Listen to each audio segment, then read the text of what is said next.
Por capítulo 20, imagínense cómo ha pasado el tiempo. Llevamos 20 capítulos ya de este hermoso libro histórico, o parte del Pentateuco, pero que narra una hermosa historia de la libertad del pueblo de Israel de la esclavitud allá en el país de Egipto. Vamos a ver, pasaron 400 años, 430 años, 30 en libertad, 400 de esclavos. Dios se acuerda de ellos, manda a un libertador llamado Moisés. Pasan por un proceso donde creyeron que las cosas iban a ser así rápidas y fáciles. No, sino que Dios les dice, no deja de decir, y me gusta eso: yo lo saqué con mano poderosa. Así que Dios venció a uno de los hombres más poderosos del mundo en ese entonces. Y van cerca de 2 millones de hebreos, aunque habían alguna mezcla de otras nacionalidades ahí. Pero ya llegan al monte Sinaí y Dios les da este decálogo de la ley, que es muy importante. Y vamos a estudiar un poco acerca de los 2 primeros mandamientos, que son muy vitales, y que creo que si usted anda queriendo conocer verdaderamente a Dios, la palabra, hermanos, dice que da libertad, y es tan bella esta escritura, y por eso solo vamos a leer 6 versículos y luego nos vamos al desarrollo. Dice así el Señor en su palabra: y habló Dios todas estas palabras diciendo: yo soy Jehová tu Dios, que te saqué de la tierra de Egipto, de casa de servidumbre. No tendrás dioses ajenos delante de mí. No te harás imagen ni ninguna semejanza de lo que esté arriba en el cielo, ni debajo de la tierra, ni de las aguas debajo de la tierra. No te inclinarás a ellas, ni las honrarás, porque yo soy Jehová tu Dios, fuerte, celoso, que visito la maldad de los padres sobre los hijos hasta la 3ª y 4ª generación de los que me aborrecen, y hago misericordia a millares y a los que me aman y guardan mis mandamientos. Vamos a orar. Padre, gracias le damos, Señor, por esta hermosa escritura.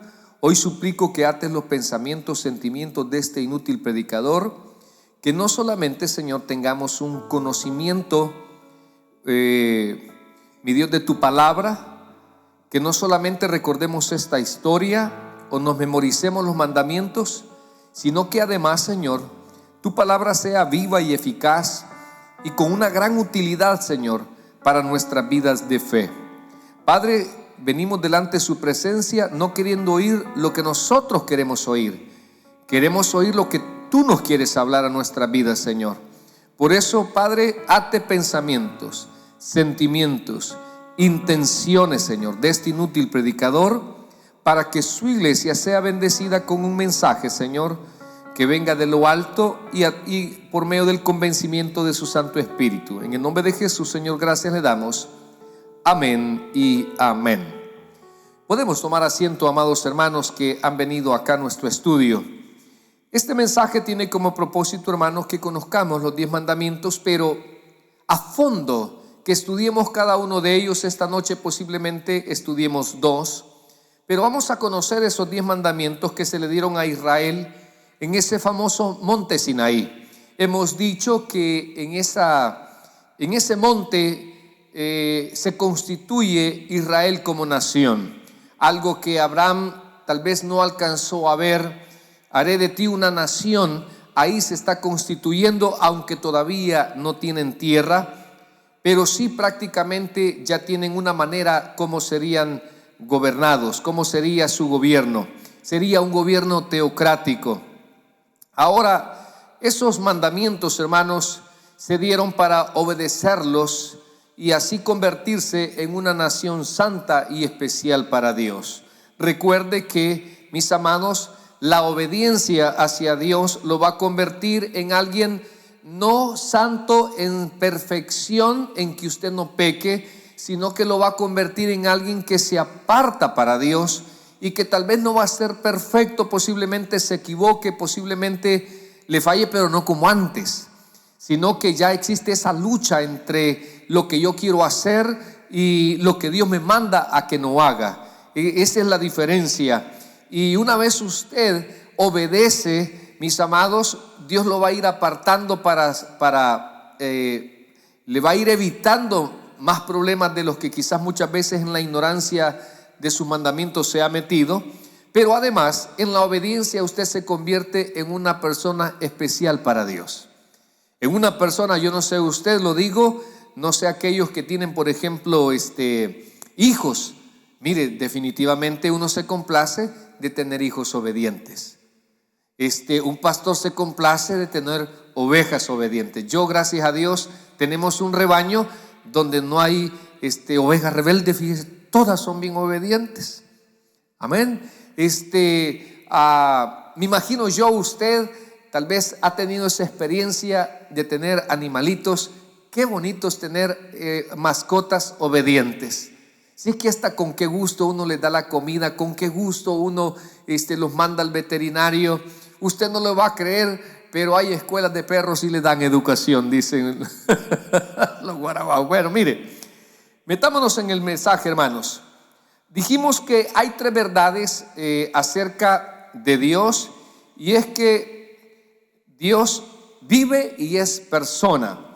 Se afirma su existencia o su aceidad, hemos dicho que es una existencia por sí mismo. Dios siempre ha sido. Ahora, no es como nosotros que tenemos principio. Dios no tiene principio. Él es simplemente, Él es el yo soy. También Dios habla, hermanos, a los hombres, o sea, de manera directa. Moisés oyó su voz. Dios se revela a sí mismo. Esta es una revelación, se le llama de manera progresiva. Y déjeme decirle que lo que hasta hoy tenemos en Cristo, hermanos, es lo que Dios considera que nosotros necesitamos saber. Amén. Hay cosas, hay misterios que posiblemente no se nos revelen a plenitud porque tenemos una mente finita, no alcanzamos, hermanos, a comprender. Incluso el jueves vamos a ver lo que es la triunidad de Dios, que intentamos enseñar ese concepto, porque la palabra Trinidad no aparece en lo que es la Escritura. Entonces, el concepto de esa triunidad de Dios, o sea, tenemos un Dios manifestado en tres personas, ¿verdad? No es que sean tres dioses, sino es un solo Dios manifestado en tres personas. Así que Dios habla, hermanos, y hemos dicho que Dios tiene muchas maneras de hablarnos. No vamos a venir en lo personal, no me gusta encuadrar a Dios, hermanos, sino que Dios es soberano también para poderle hablar. Si Él quiere hablarle en sueños, le va a hablar. Si Él quiere ponerle una persona a su lado que nunca ha conocido, Dios le va a hablar. En una predicación, Dios le va a hablar. Usted leyendo la Biblia en lo personal, de una de las cosas que yo recomiendo es que lea bastante su Biblia de manera disciplinada, como un buen hábito, y no va a andar necesitando soñar, no va a andar necesitando que alguien le diga: aquí te traigo un mensaje, porque es más directo Dios hablando a través de su Escritura. Ahora, Dios, hermanos, hemos dicho también, las verdades acerca de Dios es que Dios vive y afirma su existencia en este capítulo 2. Dios habla de manera directa, mis amados, y acuérdese, no se quisiera que se me escape esto: usted y yo tenemos el Espíritu Santo, el cual Él le va a poner en su corazón algo, porque muchas veces en estos tiempos se levantan tantos charlatanes donde dicen: aquí te traigo un mensaje, Dios me ha dicho, he visto esta visión, me ha dicho Dios que des tanto dinero. Mire, hermano, es el Espíritu Santo el que pone en el corazón de los creyentes, así como el dar, como el dejar de hacer. No son las personas. Así que de repente, si usted me llama y me dice: Dios me ha dicho que me regale su carro, le voy a decir: qué raro, porque a mí no me lo ha dicho. O sea, hermanos, usted no necesita que alguien le hable, usted necesita hablar con Dios a través de la Escritura, y tiene ese hermoso Espíritu Santo en su corazón si es creyente. Ahora, ¿Dios guía la vida diaria de sus hijos? Claro que sí. Ahora, por eso los 10 mandamientos muestran que Dios se interesa en la vida total de cada creyente. Los 10 mandamientos, hermanos, son aplicables para la vida particular, social, comercial, religiosa. Dijimos rápidamente que los mandamientos son principios, recuerde, y un principio, hermano, no es canjeable, no se acomoda a mi conveniencia, sino, hermanos, que son principios fundamentales para nuestra vida.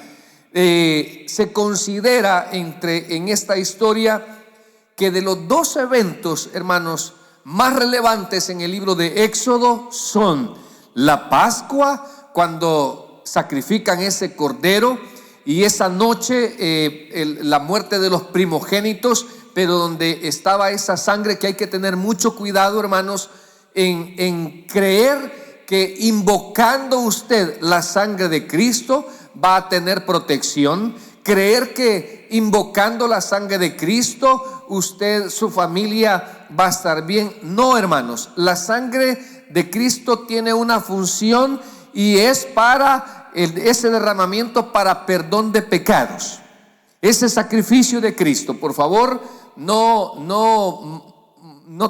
utilice algo que la Biblia no enseña, por favor, ¿verdad? Así que, pero la Pascua, hermanos, fue un evento tan maravilloso, tan impactante. Además, aparte de ese evento, el decálogo, estas tablas de la ley, son considerados como los 2 actos más relevantes. Y note, no está hablando, hermano, de abrir el mar rojo, no está hablando, hermano, de mandar el maná 40 años, sino esas 2 cosas, porque de alguna manera son, hermanos, tipos de Cristo, el Cordero Pascual. Hermanos, también la ley, el Señor es la palabra. Qué maravilloso. Ahora, el pueblo elegido necesitaba una constitución y se le da este decálogo, pero habían 2 cosas importantes, o creo que son bien fundamentales en la vida del creyente, hermano, y es que es necesario creer a su palabra. Desde el libro de Génesis hasta el Apocalipsis, hermanos, ese comienzo de el principio, el Bereshit, hasta el amén último del Apocalipsis, usted y yo nos es necesario creer, y es además lo que dice la Escritura, que toda tilde y toda jota se va a cumplir. Dice la Escritura que el Señor es el alfa, el omega, el principio y el fin. Esta palabra, hermanos, es eterna porque proviene de Dios. Esta palabra, hermanos, ningún hombre contrario que ha querido restarle autoridad, que ha querido atentar para desaparecerla, no ha podido, porque Dios siempre ha velado para que la verdad permanezca y esté al alcance del que lo anda buscando. Bendito sea el nombre del Señor, hermanos. También la Escritura es algo, una expresión, lo voy a decir así, es el mapa de tu vida.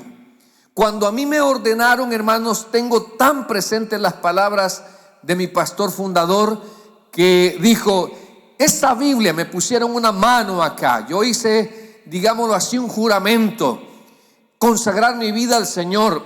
Y cuando me pusieron esa Biblia, me dijeron: ese libro que tienes en tus manos es el mapa de tu vida. Y le puedo decir desde 2 puntos de vista o de 2 experiencias, hermano. Quiero comenzar con cuando me he salido de esos principios, de esos fundamentos, me han venido consecuencias.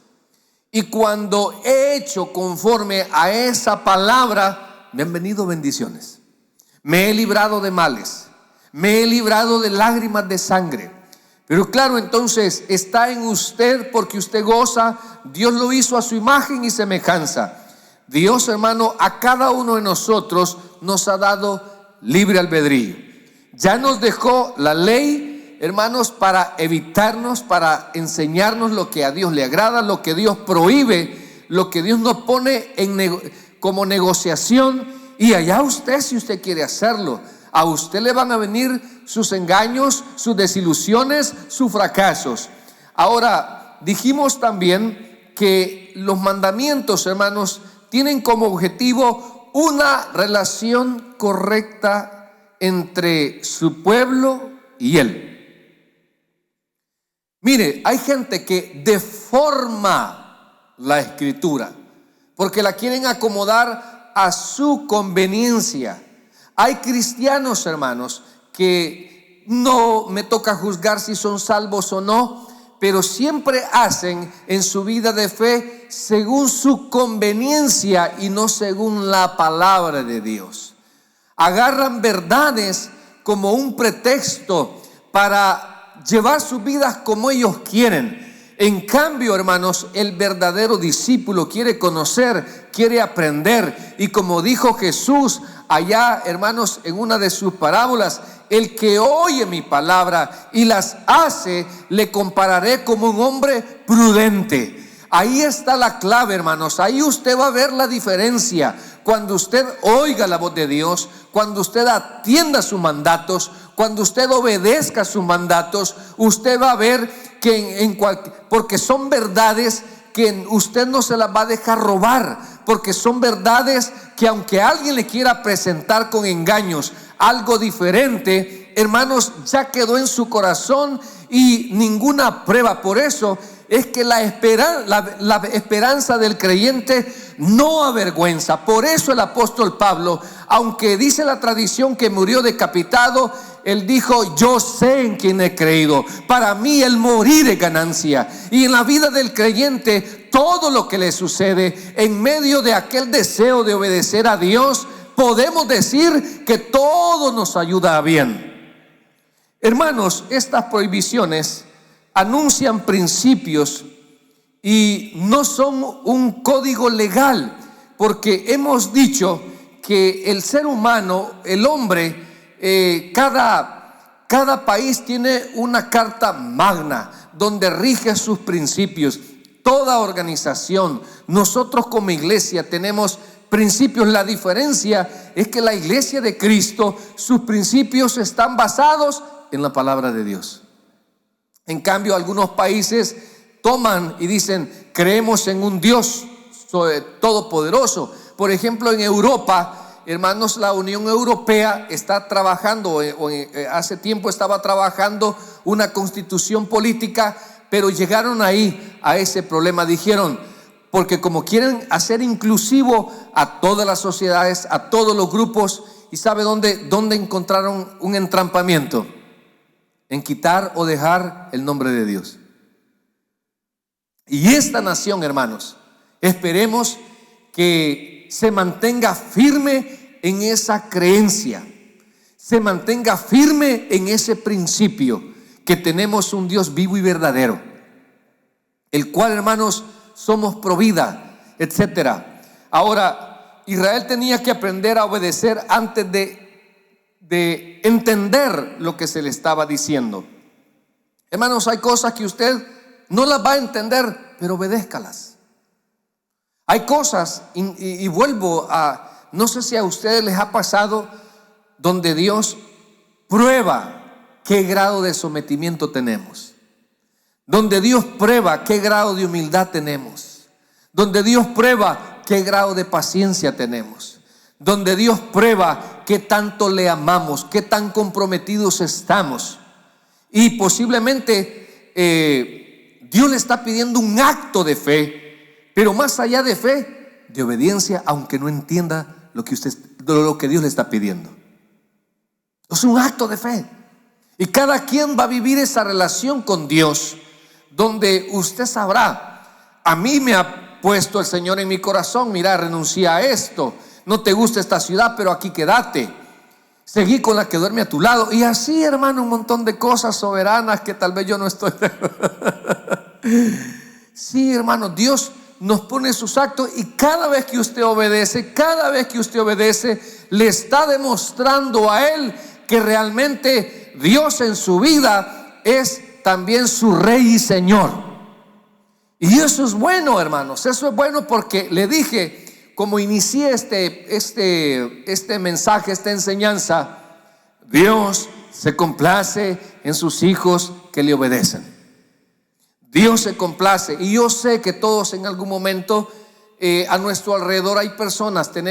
Si tenemos un cargo en la compañía, si tenemos hijos, usted sabe que no hay cosa más grande, de más complacencia, es que a nuestro alrededor existan esas personas obedientes o sometidas. La persona que se somete a las leyes, hermano, vive menos emproblemada. Créamelo. Por ejemplo, yo siempre he dicho esto: cuando de repente hay un retén y están probando si usted anda alcoholizado, qué bonito es que a uno lo orillen a la orilla y que le digan: ¿has tomado? Y uno poder decir: de la iglesia vengo. Qué bonito es. ¿Podemos registrar tu vehículo? Registrarlo, man. O sea, qué bonito es tener, hermanos, se llama solvencia. Pero claro, ¿de dónde lo hemos tomado? De los mandamientos del Señor. Porque nosotros perseguimos honrar a Dios, obedecer de alguna manera a nuestros gobernantes. Y estoy comparando para que vea de todos los problemas que usted se evita. Yo no sé cuántos son dondos igual que yo, pero aquí en Estados Unidos dice no parking. Y usted dice solo un ratito. Y cuando llega hasta el ticket, ahí le dejaron un rótulo: no parking, 68 pesos voy a pagar. No se peleen por pagármelo, hermano. No, tranquilos. Imagínense. O sea, y yo digo, si ahí decía.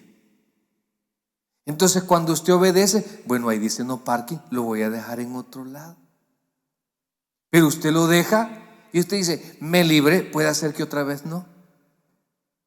No le digo pues que hace cuando iniciamos esta iglesia, me acuerdo un querido hermano me regaló un carro para que me anduviera movilizando.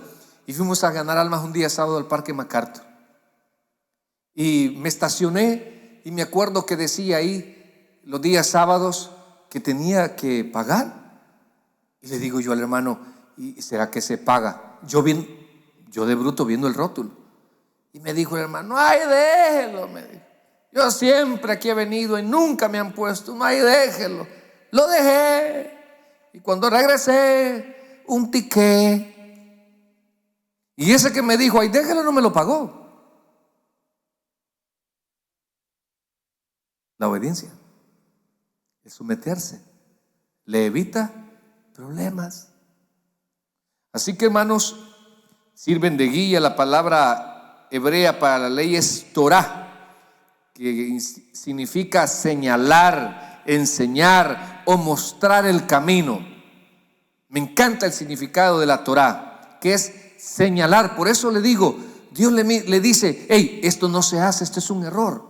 Mira, evítate esto. Mira, hace esto. Por eso, qué bonito, hermanos, lo que significa la Torah: señalar, enseñar o mostrar el camino. Bueno, yo creo que para que podamos tocar estos dos mandamientos, vamos a desarrollar nuestro sermón, los 10 mandamientos en la vida del hombre. Vamos a comenzar con el primero. Dice ahí, mire, en el versículo 3, si me acompaña: no tendrás dioses ajenos delante de mí. No tendrás dioses ajenos delante de mí. Qué interesante, hermanos. Bueno, el primer mandamiento en la vida del que quiere conocer a ese Dios vivo y verdadero, porque quiero decirle que no solamente esos mandamientos son para Israel, es para todo el que quiere conocer al Dios verdadero. No tendrás dioses ajenos. ¿Ok? Ese es el primer mandamiento. Y vamos a comenzar, hermanos, leyendo el versículo 1 y 2. Pero el primer mandamiento que Dios le da a su pueblo es: no tendrás otros dioses. Ok, dice, miren el versículo 1: y habló Dios. Ahí la palabra Dios, hermanos, es en el hebreo Elohim. Vamos a darle un pequeño concepto de este nombre de Dios. Así es, nombre de Dios, Elohim. Habló Elohim todas estas palabras diciendo: yo soy Jehová, yo soy Yahweh, tú Elohim. Hermanos, el nombre Elohim es un plural que se traduce de dioses en un sentido ordinario, pero además se usa para describir al Dios supremo. Por eso Elohim, el Dios de dioses, es un Dios supremo. Algunas veces también es un superlativo. Por eso le decía yo, cuando dicen Rey de reyes, es un superlativo poniéndolo sobre cualquier rey. Ningún rey está sobre nuestro Rey de reyes, que es Jesucristo. En el caso de Dios igual, hermanos, Elohim es el Dios supremo de todos los dioses. Ahora dice también, yo soy Jehová o Yahweh, como se traduce. Hermanos, ese nombre Jehová o Yahweh denota autoexistencia o eternidad. Mire, Elohim es un nombre plural, aunque denota supremacía. Y Yahweh, hermanos, enseña la autoexistencia o ese Dios eterno. Amén. Bueno, espero que lo haya notado. Dios quiere que Israel recuerde, hermanos, donde dice: y habló todas estas palabras diciendo yo soy, habló Elohim todas estas palabras diciendo yo soy Yahweh tu Elohim, que te saqué de la tierra de Egipto, de casa de servidumbre. ¿Quiénes eran Israel, hermanos, antes de estar en ese monte Sinaí? Eran unos esclavos. Yo quisiera remarcar ese punto y traerlo a nuestra vida diaria para que usted recuerde de dónde Dios a usted lo sacó. Las cosas que ha hecho Dios en su vida para liberarle, para proveerle, para sacarlo. Yo sí, hermanos, trato de no olvidarme como principio, porque el que no sabe de dónde viene, no sabe para dónde va.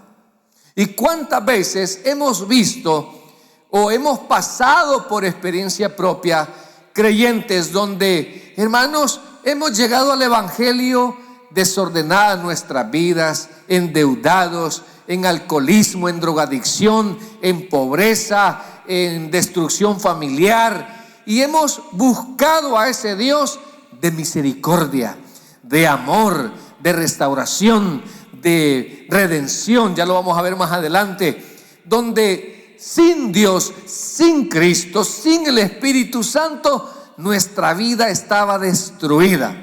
Veníamos con un grave problema, con una gran necesidad, y Dios no nos echó fuera.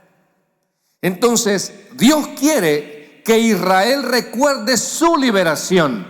Por favor, hermano, yo quiero que usted no olvide los favores que Dios ha hecho en su vida. Téngalo siempre presente. Cuando Dios lo guardó, cuando Dios lo protegió, cuando Dios le proveyó, cuando Dios lo sanó, cuando Dios obró, cuando Dios le regaló ese milagro.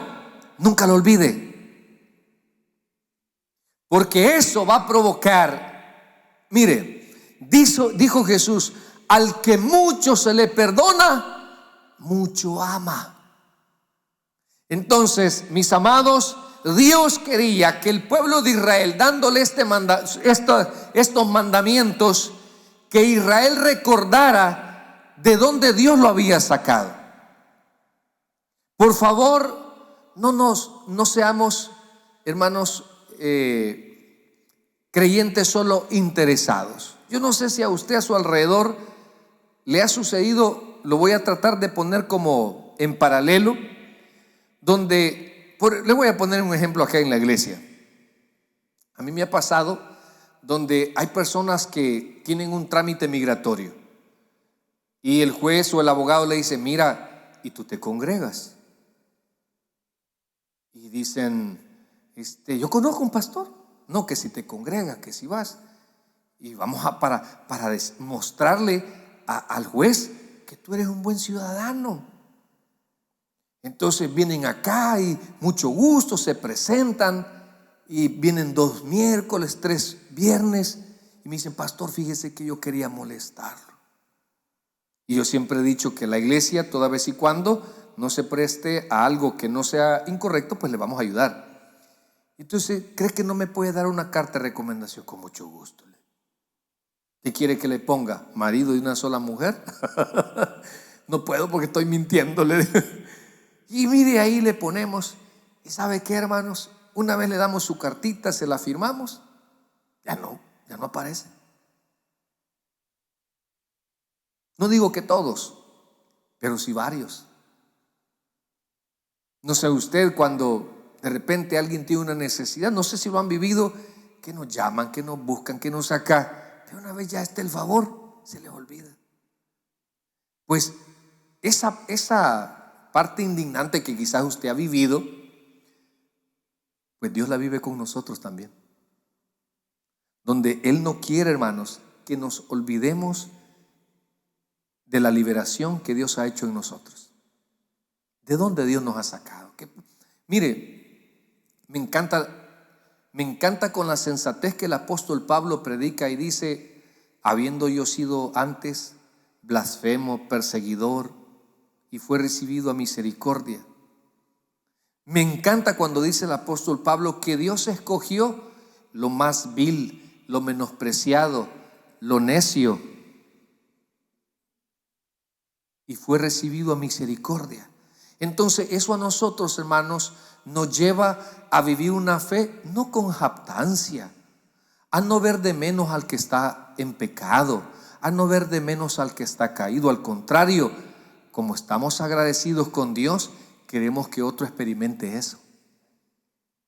Por favor, hermanos, Dios quería que Israel recordara su liberación y que le obedecieran por amor. Por amor.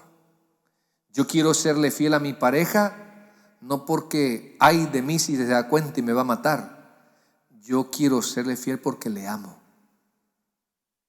¿Me está entendiendo?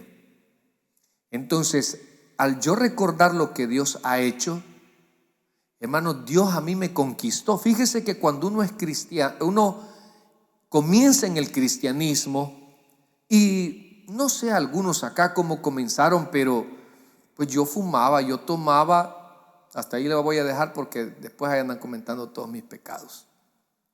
Entonces, como me imagino que todos, pues, pero al final, cuando ya Dios empieza a obrar en nuestra vida, y a mí me dan risa esos payasos, digo, esas personas que toda la vida nos andan recordando los errores de nuestro pasado, ¿va? Como que no entienden que en Cristo somos nuevas criaturas, y yo le llamo cínicos porque también ellos tienen sus pecaditos, pues. Entonces, pero qué bonito es poder decir: en Cristo somos nuevas criaturas, las cosas viejas pasaron y aquí todas son hechas nuevas. Ahora, pero quiero detenerme a esa parte donde seguramente usted, que tiene amistades inconversas y que usted está tratando, porque este es un intento, una lucha diaria, hermanos, de querer ser mejor, no para agradar a la gente, para agradar a Dios. El cristianismo es un negocio entre el creyente y Dios, no con las personas. Entonces, pero como siempre estamos en la observancia, como la Biblia dice que somos cartas leídas, entonces la gente se preguntará y dice: hey, ¿por qué vas a la iglesia a media semana? ¿Qué no sabes que estamos en pandemia? Mira, ¿y por qué tanto estás yendo? O mira, ¿y por qué ya no vas a las fiestas? Mira, ¿y por qué te has quitado? ¿Por qué te has puesto? Y empiezan ellos a ver que su vida está teniendo cambios. Usted seguramente ya no es una persona malcriada, seguramente usted ya le va bajando a la cerveza, ya le va bajando el cigarro, ya le va bajando a frecuentar esos lugares, y la gente se extraña, y pues tienen razón. Pero mi punto es que dicen esto: mire, o sea que el pastor te está prohibiendo, o sea que el pastor te obliga a que vayas a la iglesia, O sea que el pastor te obliga a que diezmes. O sea que el pastor te dice cómo te vistas. O sea que el pastor te prohíbe tal cosa que vaya. Hermanos, no. Fíjese que, no sé usted, pero en mi caso, si cuando yo me hice cristiano, el Espíritu Santo me convenció de pecado, de justicia y de juicio, si algo que a mí me dolió tanto, hermanos, es las lágrimas que yo le causé a mi madre por mi alcoholismo. Porque en esos tiempos había guerra y en medio de las balaceras, en medio de las bombas, mire, podía haber guerra, pero siempre había una tiendita donde abrían para tomar cerveza usted. Y cómo Dios nos libraba, y uno que pasaba, y compañeros o amigos míos los mataron los mareos, bueno, tantas cosas. Y mi pobre madre llorando, y muchas veces intentó castigándome, hablándome bonito, zampándome la chancleta voladora y tantas cosas. Y nunca logró ella, ni con sus regaños, castigos y lágrimas, quitarme el vicio. Y sabe que Dios me lo quitó. No me dijo, mira, los borrachos no heredarán el reino de los cielos. No, me conquistó con su amor. Me conquistó, viene el Espíritu Santo y digo yo, todo lo que Dios ha hecho por mí, no se merece Dios que yo le pague así. No se merece. Cuando algunos me preguntan, pastor, ¿y usted por qué le sirve a Dios? Yo le digo, es porque un día me entregaron en mis manos a mi hijo mayor y me dijeron que me lo llevara a la casa para que se me muriera. Este año se me casa. 30 años tiene ya. Entonces, son cosas, hermano, que uno, como le digo, deben de quedar siempre guardadas y entender que Dios quiere que le obedezcamos porque le amamos, no por obligación. Por favor, usted va a demostrar que a Dios le ama, no porque pone dinero, no porque solo pasa zampado en la iglesia. Usted le va a demostrar que a Dios le ama porque obedece su palabra. El versículo 2 introduce al primer mandamiento en el que Dios se presenta a sí mismo como el que sacó a Israel de servidumbre egipcia, puesto que Dios hizo esto para ellos, hermanos, y demostró así su supremacía. Dios con esa liberación demostró su supremacía. Por eso le decía que hay cosas que usted se le van a presentar limitantes, sí usted, pero Dios todo lo puede, hombre. Entonces ellos debían de aceptarle como Dios. Vuelvo, insisto, todos los que nos llamamos creyentes, nosotros no hemos hecho algo por Dios, Él ha hecho por nosotros. Nosotros no dejamos las cosas porque le tenemos miedo. El temor que se traduce en estas Biblias no es un temor de miedo, es un temor de respeto, pero es un respeto porque yo le amo. ¿Me entiendes? Es un respeto porque yo le amo. Ahora, entienda que con este mandamiento no debería de haber alguien que compitiera con Dios, porque los demás eran dioses falsos. Se demuestra quién es Dios por lo que hace. Me gustó esto, hermanos. Además de ser creador y Señor, es redentor y autor de libertad. No sé qué cosas usted está pasando y que se siente esclavo de ellas. Siga buscando de Dios, porque si el Hijo os libertare, seréis verdaderamente libres. Yo siempre digo a aquellos que hemos logrado esa restauración, hemos pasado por ese proceso. Muchas veces en las congregaciones hay ese tipo de creyente que quiere manejar la vida de los demás. Mire, ¿y usted cuándo se va a hacer esto? ¿Cuándo se va a quitar esto? Mire, usted, hermanos, ¿cuándo? Dejémosles ahora al Espíritu Santo. Bendita sea mi iglesia, mis raíces, donde nunca me cerraron las puertas o me dijeron que no entrara, a pesar de que siempre vieron que yo llegué con una cajetilla de cigarros. Nunca se fijaron cómo llegué vestido. Nunca se fijaron qué peinado llevaba.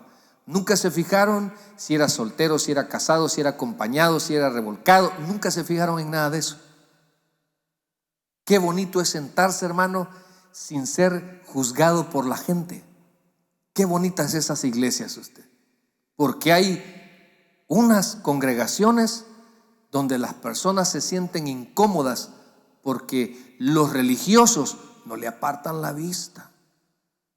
Porque los chismosos no paran de hablar de los errores de los demás.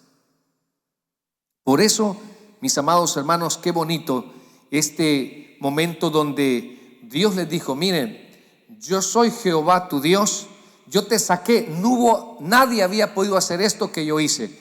Y eso es lo mismo que experimentamos los creyentes. Dice: no te harás dioses delante de mí. Esto significa lado a lado conmigo. Hermanos, oiga bien esto. Dios esperaba que Israel nunca abandonara a su Dios. Perdón, Dios no esperaba que Israel lo abandonara. Así es la oración. Él sabía que su pueblo tomara otra dirección, corrían peligro. Bueno, hay cosas que son vanas. Ya lo vamos a ver en el segundo mandamiento.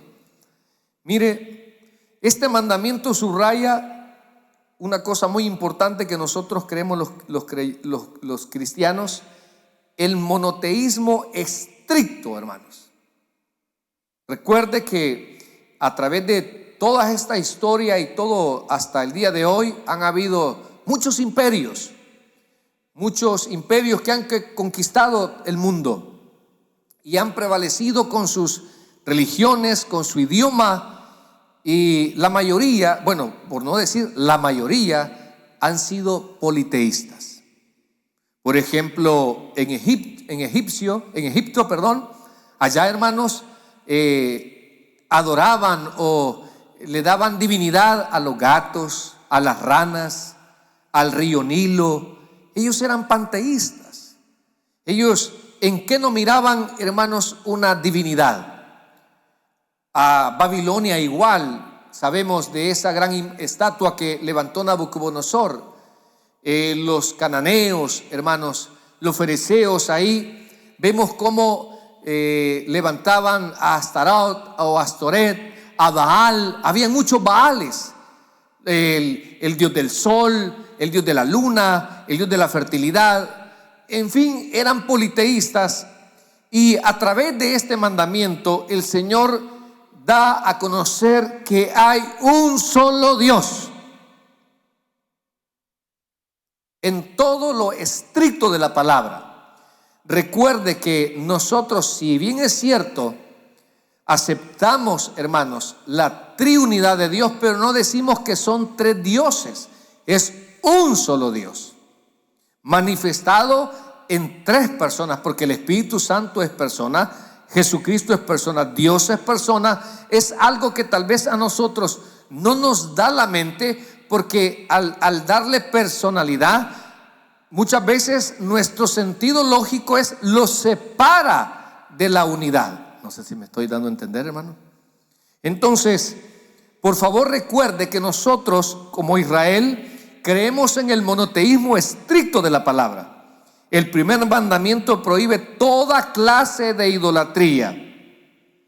Toda clase de idolatría, ya sea mental, o sea que de repente a alguien se le ocurra tener una visión y decir: yo vi a Dios y es de esta manera. Prohíbe totalmente.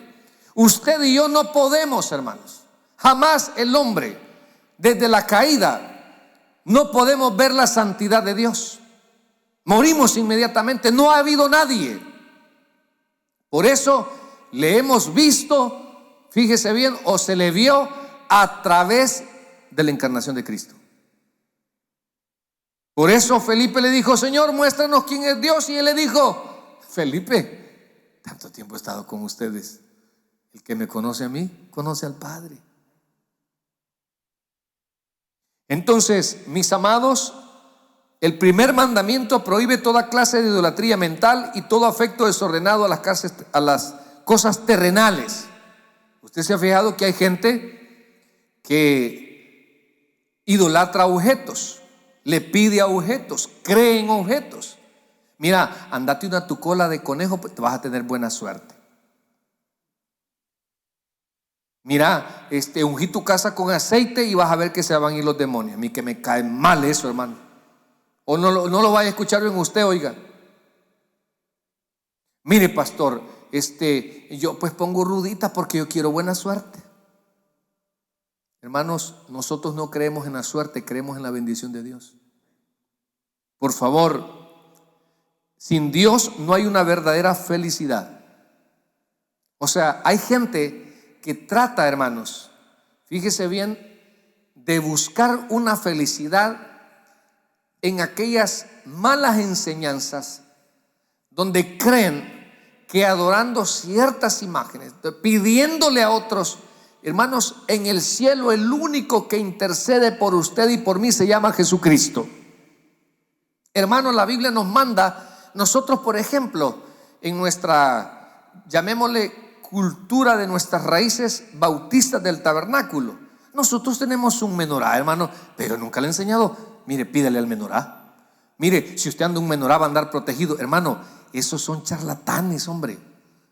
La flor, la rosa ungida, la sal ungida, el agua ungida, el pañuelo ungido, todo lo venden ungido. Y la gente simple, yo iba a decir dunda, pero no. Y la gente que cae ahí con todo eso. No, pastor, es que me lo bendijo el profeta. Ay, qué tristeza me da. Porque teniendo un ejemplar de la Biblia y conocer a ese Dios único y verdadero, en el cual solo de Él procede el gozo. Solo en Él puede obtener usted el gozo que le hace falta. Mucha gente anda buscando ese vacío, querer llenar ese vacío que tenemos de conocer a ese Dios, pero usted no lo va a conocer en el emocionalismo, usted no lo va a conocer en la religión, usted lo va a conocer en Dios y por medio de su palabra. Y estamos viendo un punto acá porque, hermano, nosotros ahora en estos tiempos tenemos todo un cuadro completo de lo que Dios ha querido revelarse. Por eso dice el libro de Hebreos, y ahora a Dios le ha placido darse a conocer por medio de Jesucristo. Hasta ahí llega la revelación ya. Por eso, hermanos, sin Dios no hay verdadera felicidad. Fíjese que hay, y quería ser puntual, ya voy a terminar. Aquí los hermanos quieren que yo siga, pero no, hermanos, ya vamos a terminar. Mire, hermanos, note esto, por favor. Un millonario, un popular, ¿sabe que tiene que depender de drogas para ser feliz? ¿De fama para ser feliz? ¿Sabe que pasan depresiones extremas? En cambio, hermanos, el que conoce a Dios posiblemente no goce de todas esas cosas que tiene un rico, pero somos felices con Cristo. Véalo. Gente, hermanos, que dependen de los likes. Gente que depende de sus amistades. Gente que depende de sus hijos. Gente que depende de sus parejas. Gente que depende. Nosotros solo dependemos de Dios. Y por eso es que somos felices. Porque hemos encontrado el verdadero gozo y el verdadero sentido en nuestra vida espiritual. El que tenga oídos para oír, oiga lo que el Señor dice en su palabra. Vamos a orar. Amantísimo Padre que estás en los cielos, gracias le damos, Señor, por este primer mandamiento que hemos escudriñado, Señor, a través del libro de Éxodo. Gracias le damos, Señor, por este primer mandamiento que nos has dejado la señal también abierta ahí, Samuel. Me escucho doble. Padre, queremos orar por todos los hermanos que se han conectado. Sé que muchos, mi Dios, están pasando por una prueba difícil, pero qué bueno que hoy les recuerdas ese único Dios y verdadero en el cual tú te le has revelado, Señor, por medio de la Escritura, del convencimiento del Espíritu Santo. Y espero, Señor, en el nombre de Jesús, que ese gozo nunca sea apartado, Señor. Hemos aprendido, Dios, que te obedecemos por amor, no por temor, ni por obligación, ni por interés. Mi Dios, tu palabra es clara cuando dice que no vamos a tener otros dioses. En el nombre de Jesús, Señor, bendiga la vida de fe de mis hermanos y te agradecemos porque un día, no sé si usted anduvo buscando esa verdad de ese Dios, porque cuando yo recibí a Cristo, cuando se me invitó a aceptarle como mi único y suficiente Salvador personal, se me vinieron a la mente todas, oiga bien, todas las religiones. Yo venía de una universidad donde se me enseñó filosofía dialéctica materialista, donde ellos no creen en Dios. Hubo un tiempo que yo negué a Dios, y cuando llegué ahí, en ese momento donde ese anciano me estaba estirando la mano para que yo recibiera a Cristo, no sé, le voy a llamar éxtasis, pero se me vinieron a la mente todas las religiones que profesan tener la verdad. Y nosotros tenemos la verdad, y nosotros tenemos la verdad. Y yo le dije a Dios, me voy a poner de pie, voy a hacer esa oración, pero Dios, yo no quiero estar en el camino equivocado. Sin saber, hermanos, que después me convertiría a Dios en uno de sus proclamadores y enseñadores de su palabra.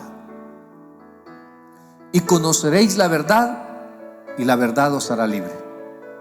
Por eso, el que ha tenido un encuentro con Cristo, Dios se encargará de revelársele, de mostrarle ese camino, esa verdad y esa verdadera vida, ese sentido correcto del vivir en esta tierra mientras nos vamos en la eternidad. Señor, bendiga cada oveja suya, cada discípulo suyo, Señor. Bendiga a mis hermanos que forzadamente han venido a la iglesia. Dios, suplicamos por nuestras pruebas, nuestras debilidades, pedimos por nuestros enfermos, Dios, por esa necesidad de trabajo. Mi Dios, en el nombre de Jesús, gracias porque le estamos pidiendo al único Dios y verdadero. Y gracias porque no te hemos puesto a la par de ningún otro Dios falso, Señor. Te agradecemos, Dios, porque nosotros sí, cuando estemos ausentes de este cuerpo, estaremos presentes contigo, Señor. Termino haciendo una invitación al amigo. Si usted está sin Cristo, repita después de mí esta oración. Señor Jesús, yo te recibo hoy como mi único y suficiente Salvador personal. Creo que eres Dios, que moriste por mí en la cruz por todos mis pecados. Señor, yo hoy me arrepiento, soy pecador, perdóname. Gracias doy al Padre por enviar a su Hijo a morir en mi lugar. Gracias, Jesús, por perdonar mis pecados pasados, presentes y aún aquellos que desconozco en el futuro. Pero sé que hoy, esta noche, mi nombre fue inscrito en ese libro de la vida del Cordero. Y sé que si yo muero o tú vienes, Señor, tú me tienes un lugar reservado en esa eternidad. Gracias, Señor, también por aquellos que no olvidamos de dónde nos has sacado. Gracias, Señor, que no olvidamos ese milagro, esa misericordia tuya, Señor, donde nos diste algo por amor, donde nos guardaste, donde nos proveíste, donde nos sanaste, de donde nos has sacado, Señor. Y lo seguiremos recordando y viviremos eternamente agradecidos cuando vuelvo a ver para atrás el esclavo que yo era, el engañado, en el engaño que yo vivía religioso. Y ahora, Padre, me has dado libertad. Y como decía el apóstol Pablo, todo lo estimo por excretos por causa del conocimiento de Cristo. Gracias, Señor. Ahora, mi Dios, de paz, de esperanza, de confianza, de fuerzas. Mi Dios, haga una nueva vasija en la vida de aquel que quiere ser tu discípulo. En el nombre de Jesús, Señor, gracias. Amén. Y